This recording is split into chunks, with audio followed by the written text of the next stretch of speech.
So, tayo yung magpapatuloy sa umagang ito.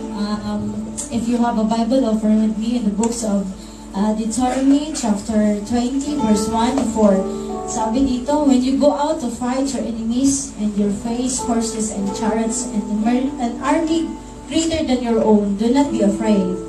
The Lord God who brought you safely out of Egypt is with you.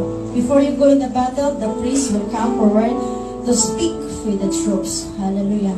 Alam ko pong dami nating pinagdaanan, hindi lang sa ating ibang bansa, sa ating buhay din, dami na yung battles na kailangan nating ilaban sa araw-araw sa ating mga buhay, but we always surrender to God. Hallelujah.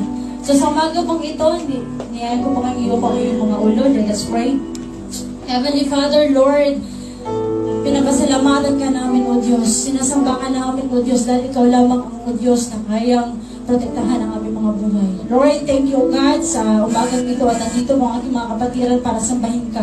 Itatataas namin ang iyong pangalan, O Diyos, dahil ikaw po karapat-dapat na tumanggap ng ito, O Diyos. Hallelujah. Una po sa lahat, patawaran niyo po kami sa mga kasalanan.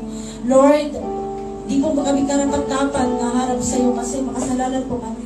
But sa umagang ito, O Diyos, linisin mo po ang buong katawan namin, ang aming isip, ang aming puso, na sa bawat araw-araw, O Diyos, nakapagsabi ka ng hindi maganda sa mga mo, sa aming kapwa, O Diyos. Lord, patawarin niyo po kami at linisin mo po kami sa mga kasalanan ito. Lord, nilalapit po ka namin ang aming servisyo ngayong umaga. Lord, please, let your Holy Spirit upon us, yung gagamitin sa music team, sa worship leaders, sa mga bandang tutugtog, O Diyos, ito ay para sa iyo, Ama. Tanggapin mo po ito, ang aming mga awitin, O Diyos, yung umaga ito. Lord, I pray na ang iyo pong ang pastor na gagamitin sa Word of God yung araw. Lord, wag po hayaan kami buhay sa umaga ito na wala kaming matatanggap. Wala kaming matatanggap ng mga Word of God na galing sa mga. Kung hayaan kami buhay nga walang-wala lang. Lord, wag pong sayangin ang araw na ito, O Diyos. Hallelujah.